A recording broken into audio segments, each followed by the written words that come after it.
Let me get you on camera. Where you from? California. No, for real. No, I'm serious though. Watts, baby. I know where you from though. Where you from? Eastside PJ Watts. I'm from Grace 2 Rock, nigga. Right. They call you, homie? Big Slice. Big Slice? Yes, yes. All right, nigga. They call me Puto, cuz. Right. That hustle. Big shout out to SPI, Spotter Low. You know, I'm in the black box. Had to come through, tap in, show love one time. Yeah, y'all make sure y'all subscribe. Stay tuned. All that. Jeter, gratitude is the attitude. Show is a blessing to be back in this black box as we blow a succession on my mama.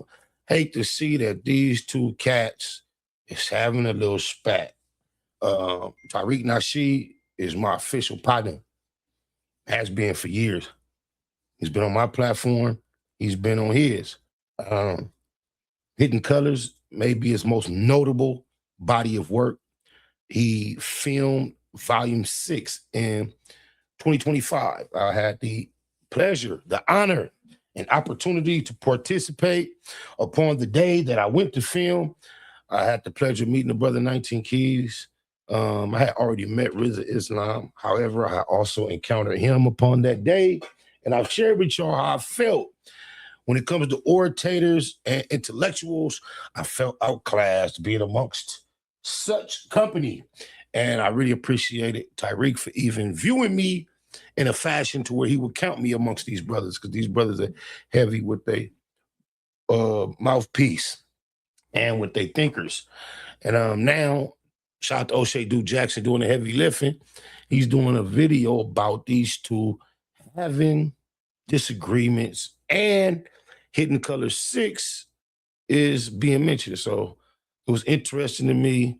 These brothers represent the exact opposite of brothers beefing online. So I hope, wish, and pray for a quick, hearty resolution to their differences. And with no further ado, we're going to see what O'Shea Jackson says these brothers have been up to. Oh, my mama.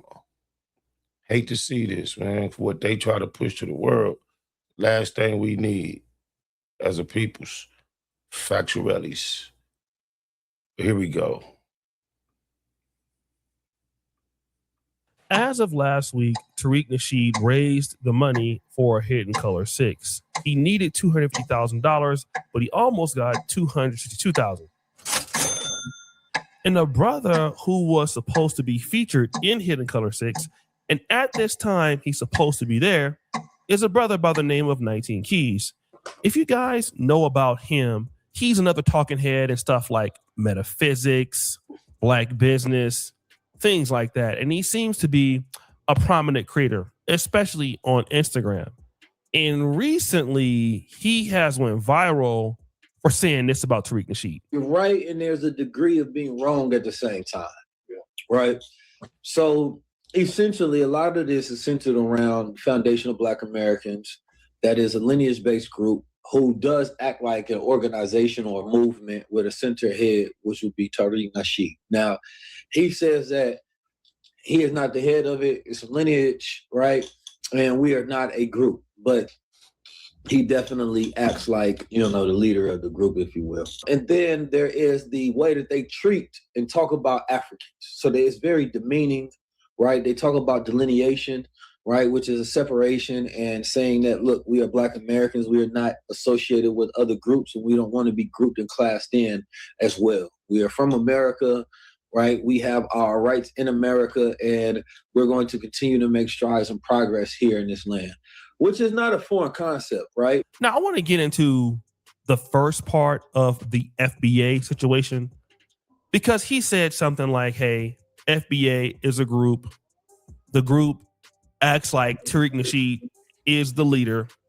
And to be honest, a lot of people feel that way, even though FBA is a lineage, simply because Tariq Nasheed, I believe, owns the right to the phrase, sells shirts or merchandise to the phrase, and those profits may or may not go to him, which really isn't a big deal for me, but Tariq Nasheed did find it disrespectful, okay?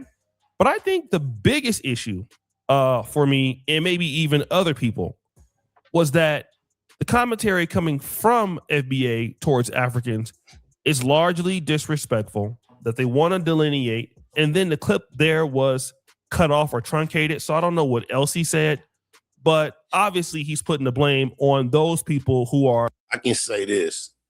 When you do hear Tariq talking less than favorable toward other African groups, it typically and usually is in a retaliation fashion, speaking as if we are no longer kissing ass, no longer trying to have this worldwide embrace. We've tried that already. And it seems like his indignation is in response to similar energies coming from these opposite groups initially. And now when he's finally said, let's delineate, let's stop trying to kiss ass, trying to be all one because they don't like us. Now he's the bad guy. I don't like how they paint that. That's not fair. Black Americans or hashtag FBA who are being unfair, are criticizing African. That was his response. Now, Tariq Nasheed waited a few days because he was still raising money for the Kickstarter for Hidden Color 6.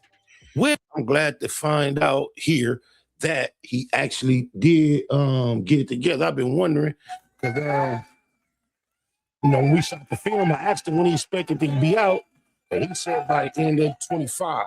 Here it is, early 26. He was trying to raise a quarter ticket. Salute to him. It's time to kick it on my mama. 19 Keys, ironically, is a part of. But Tariq Nasheed would respond to this. I met 19 Keys. I was cool with 19 Keys. Never had a problem with 19 Keys. Never, always respected him. Always showed him love. I've been on his broadcast before. We chopped it up. He on the Earn Your Leisure channel. I mean, the interview he did with me, I didn't charge him or nothing, and it got like damn near 2 million views. I didn't get too many views, but he didn't charge me either. On my mama. Like one of the biggest interviews on that channel, like in the top, at least the top 5 biggest interviews on that channel. So yeah. And I sat with this man, talked to him face to face for hours. And I've been out to lunch with him and Shaka Bars. They invited me to lunch. We done chopped it up. I mean, for real, we done chopped it up. Then I invited him to be in Hidden Color 6, came on down, had a great conversation, had him in Hidden Color 6. All right. I ain't gonna lie. My humility was challenged and I passed with flying colors because I did not allow myself for my feathers to get ruffled. I had a call time at 3 p.m. You know me, if you know me, I don't go anywhere late. So that means I probably arrived between 1:45 and 2:15. I didn't announce myself, of course, till closer to 3. Stayed in the area just chilling. However, I was still caused to wait after Brother Keys and Brother Islam. So you could imagine how many hours I was sitting out in the parking lot by myself, just smoking. I know I walked into the studio smelling like a pound, and I was kind of burnt, wasn't as fresh and energetic as I was when I arrived, because he had a very lengthy conversation with Brother Keys and a very lengthy conversation with Brother Islam that had yet to begin when I got there. And as I seen Brother Keys leaving on the other side of the parking lot, I was sitting in my car smoking. He didn't see me at all. I had to just get up like, hey, excuse me, I'm aware who you is. My name Wooty Woo Woo, man. Just pleasure. Shake his hand. So that was the brief encounter we had. Everything was cool to me. But there was a video that surfaced, family. There was a video that surfaced of 19 Keys. Then when Islam came out the studio, I went in after him. When he saw me, he was like shocked. He like, what? Spider? I'm like, yeah. He said, I thought that was you. No, Tariq went to introduce us as if he thought we had never met. And Islam was like, I thought that was you. And I know I had met Cuz in Compton on Long Beach Boulevard outside the Billionaire Burgers. We exchanged numbers, took a photo. And then when I tried to tap in shortly thereafter, to try to get him to do some content, come on the podcast or something, he was not responsive. And it was not beyond me that it was after Nipsey's funeral, and Muslims in general had a lot to say about my comments. They had feelings toward my comments to the minister, Louis Farrakhan. And I just assumed that he had a bad taste in his mouth towards me because of that. So when he seen me, I looked at him, whatever, what's up, we shook hands. But yeah, I don't know what's up with Brother Islam. I don't know how old the video is. It can't be too old. I don't know how old the video is. It did look kind of aged though, TN, on my mama. It didn't look new, but perhaps it was. But the video was a little slightly disrespectful to me and our lineage. He was like, yeah, FBA operates as a group and Tariq acts like the leader. And that rubbed a lot of people the wrong way. So Tariq Nasheed is shocked by this information. Number one, because he has met 19 Keys a few times. They have went out to dinner. So he feels like, hey, if 19 Keys really felt like this, why didn't he tell it to him? Which is a good point. Number one, 19 Keys did agree to be a part of the project. He has met Tariq several times. They have worked together. They've been on the same podcast. Why didn't he say it to his face? Okay. So he doesn't understand why that is. And he would continue. I done interviewed with him. Again, we done went out to lunch and all that stuff for hours. None of this stuff, all of this could have been said to me if it was like that. You know what I'm saying? When we went down, what did we do? The Revolt Summit. We were down there together. We're chopping it up down there. Nothing but respect. See, that's the problem.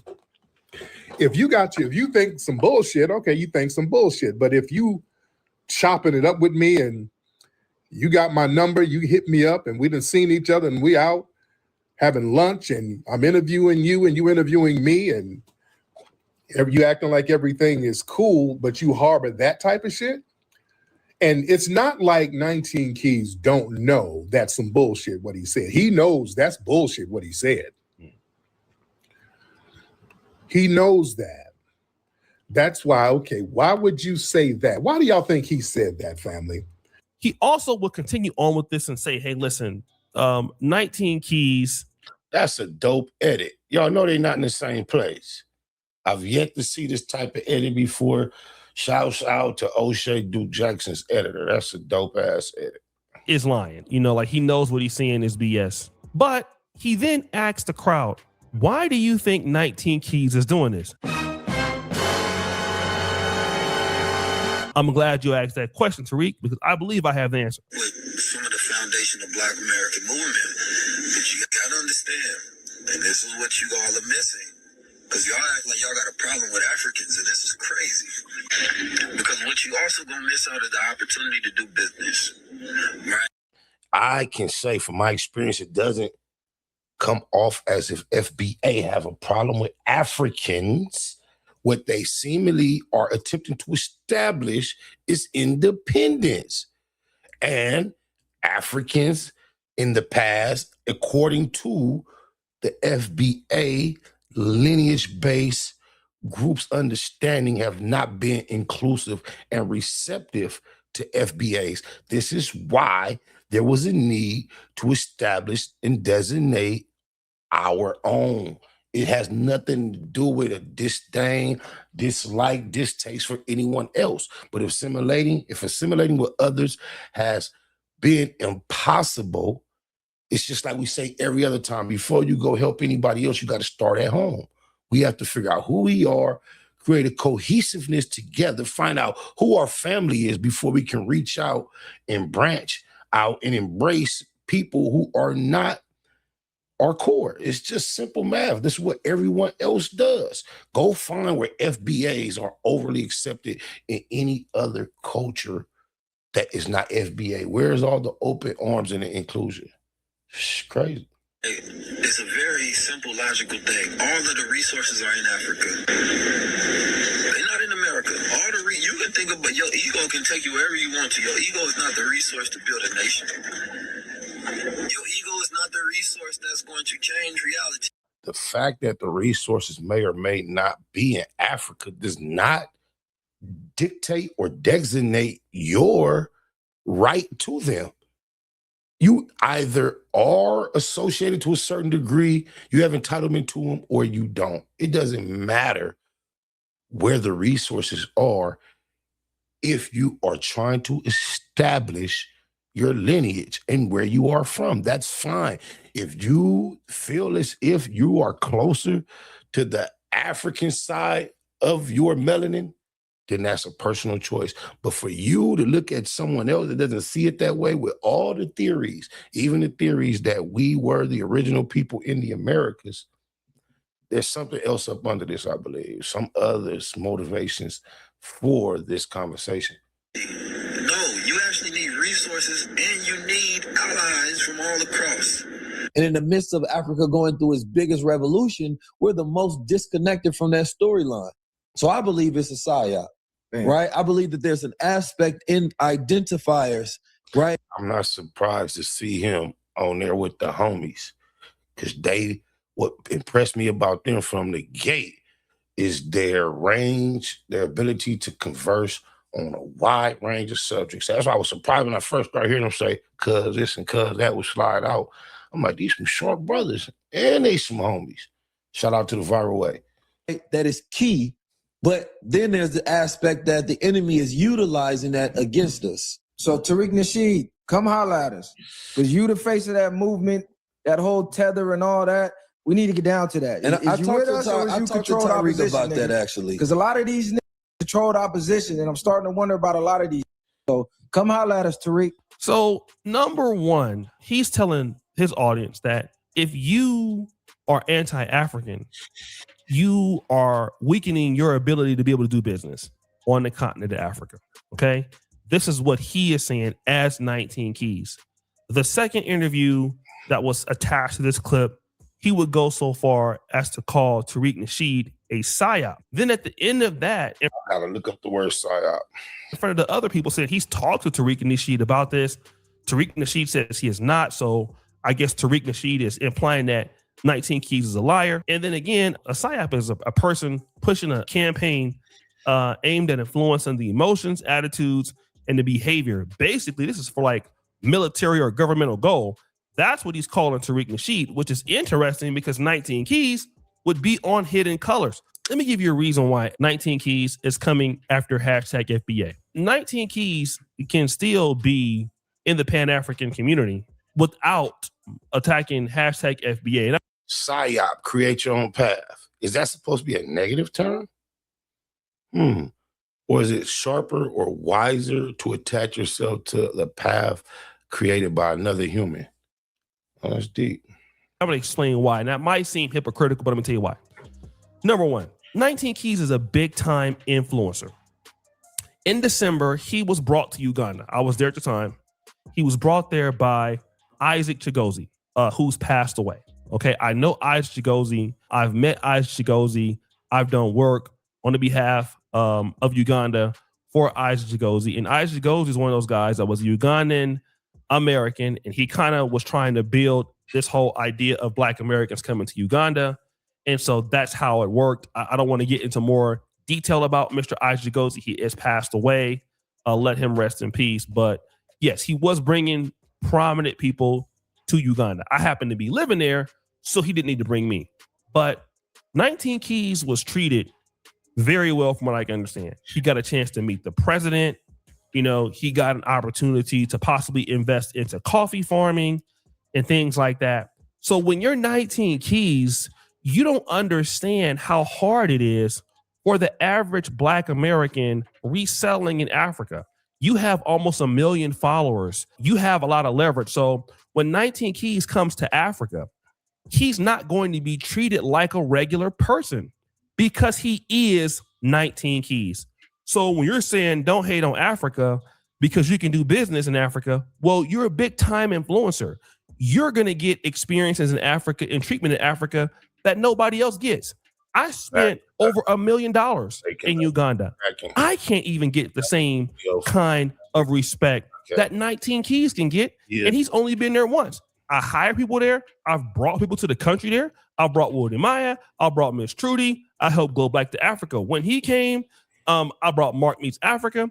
I've brought a lot of people to Uganda in to invest, and I can't even get a meeting with the president. Not that I need an interview with the president, but when you're talking like that, yes, you can get on in Africa if you have an opportunity like him.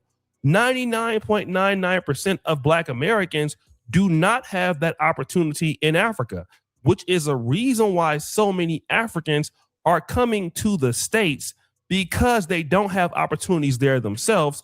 And so when you discount, the reasons why Black Americans want to delineate from Africans, it's a legit thing. Africans delineate from other Africans all the time. Tribes in Africa delineate from other tribes in Africa all the time. In Uganda, there's over 50 tribes. They delineate all the time. All right. It's something that happens. What I believe is 19 Keys is not, in my honest opinion, a real business person.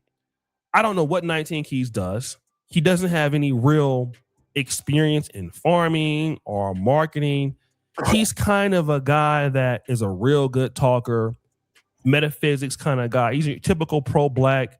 I don't want to call him a scammer because I don't have any proof of that, although I've heard certain things. But for him, he leverages his platform and he leverages his ability to get in good doors. So for him to talk down on Pan-Africanism is hurting his ability. He is getting into the Ugandas. He probably could get into Ghana. So he's benefiting. Pan-Africanism is not realistic. It is not. If you look in the reverse, the white man says anything with this color skin is the same, fuck them, and treat them all back. That's how the white man views us. But when we turn around and just think of how they view themselves, the white man is a European, an Italian, a German, an Irish, and all these different things. I think we have to start viewing ourselves the same way. They have an Irish club, they have a Jewish club, they got a German group, they'll have this type of this and that, French this, and we over here just Black. No, we have nuances and different things that separate us. And us that went through what colored people have gone through in America have the least knowledge and understanding of who we are. We do not feel nothing like an African. We understand the stories we told about our ancestry and all that, but we don't feel like Africans. We are indeed Americans, and I believe there's nothing wrong with establishing identity for oneself. I think it goes beyond nothing being wrong with it. I think it is absolutely necessary. Getting off of being the sort of Pan-African vibes. He's seeing returns from that. And he's probably going to grift that. So it hurts his pockets to talk differently, just like Dr. Umar Johnson. And I believe that the reasons why Black Americans want to delineate are fair. We've already seen what the Somalis are doing and what they did in Selma, Alabama. All of a sudden, we shall overcome, tying their issues to Black American issues when we can't tie our issues to Somalis. It's just unfair for everybody else to delineate and then benefit off of what we have going on. And we can never benefit what Africans have going on. Africans don't share, for the most part, information like Black Americans do. They just don't. For example, we have a group that's a diaspora group that was in Uganda. And I know this is just like something that just happened with us, and it doesn't mean that it's for all. But let me just say this. When we had Ugandan Americans or British Ugandans in our group, they would benefit from all the information that we had. But we would find out that they would have their own information for their own groups, and we were not invited to that. Just imagine, we don't even have our own language. Everybody speaks the language we speak. Therefore, it is extremely difficult to have understandings, messages, plans, thoughts that no one else is aware of. Everyone, they could be right. Just think about how you be in the nail shops or you be around Hispanics, and they can just throw you right off immediately by going into their native language. That's a handicap that we suffer from. Okay. And so what happens is it makes everything unfair. I also do feel that it's quite fake for, 19 Keys to be on Tariq Nasheed's show and then not say these things and wait until he gets around somebody else to say it. I think that's also... That's weak. I would have believed if those are your thoughts and sentiments, you would have shared them with the person you broke bread with before you said those things about him in someone else's company. That ain't fly. Very phony. But I do think that, again, 19 Keys has leverage that's benefiting him in the Pan-African world. And he may honestly believe that Black Americans have an opportunity in Africa. He may believe that because he might want somebody to invest. But we are not 19 Keys. The reality is Black Americans investing in Pan-Africanism is going to be dangerous. Number one, you don't get fair treatment in Africa as Black Americans. You don't get fair investments in Africa. And you don't have an equal amount of resources to come to the table with to say, hey, let's merge. You're coming with your hands out, and they're having an indignation as if they have to provide for you, like you need them. You're saying that you don't want to be separated as a non-African, as an FBA, because you're going to then not have access to resources. I don't know how genuine and pure that motivation is. African countries are some of the most hardest places to do business in the world. I mean, if you go and look at Forbes' easiest to do business rankings, Africa will always be on the bottom. As far as, you know, making relationships with Africans, to have friends on the other side. Just think, you know, not to be stereotypical, but they are known out here on our side for what? Ski namming. I'm just saying. You better Google. How you think you finna go over there and be slicker, shrewder, business-wise than the scamming guys? Yeah, it sounds good. In practicality, it's less. Most African countries that I know about don't even do enough to protect their own citizens, let alone protecting Black Americans or doing good business with Black Americans. So again, yes, there are opportunities out there, but ultimately the best opportunity is what you're going to understand. For most Black Americans, the best decision for them is, number one, working in their own communities, working with each other in Black America. Okay? That's the best opportunity. Investing in something that you don't understand is always dangerous. Now, you can do it, but again, I believe that's his motivation. His motivation is to show the world, I can bring African Americans to invest in these African countries, and I can pretty much tell you that a lot of people, if that's what his plan is, will probably lose their money, whether it's on purpose or on accident. So guys, what do you think? It's your boy O'Shea Duke Jackson. Shout out O'Shea Duke Jackson. Shout out Tariq Nasheed. Shout out 19 Keys. Shout out our people in general, man. I sure hope these brothers that are leaders amongst us intellectually can find a way to get a resolution to this small issue.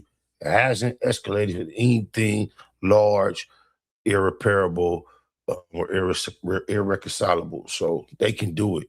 If they are what they represent to the world, and this is a small conversation between two men behind the scenes, and then it's a conversation on camera for a podcast or something, that would be real big for the culture. Let me get you on camera. Where you from? California. No, for real. You know, I'm serious though. Watts, baby. I know where you from though. Where you from? Eastside PJ Watts. I'm from Grace 2 Rock, man. Right. They call you, homie? Big Slice. Big Slice? Yes, yes. All right, nigga. They call me Puto, cuz. Right. You wasn't that hustling. Big shout out to SPI, Spotter Low. You know, I'm in the black box. Had to come through, tap in, show love one time. Yeah, y'all make sure y'all subscribe. Stay tuned. All that.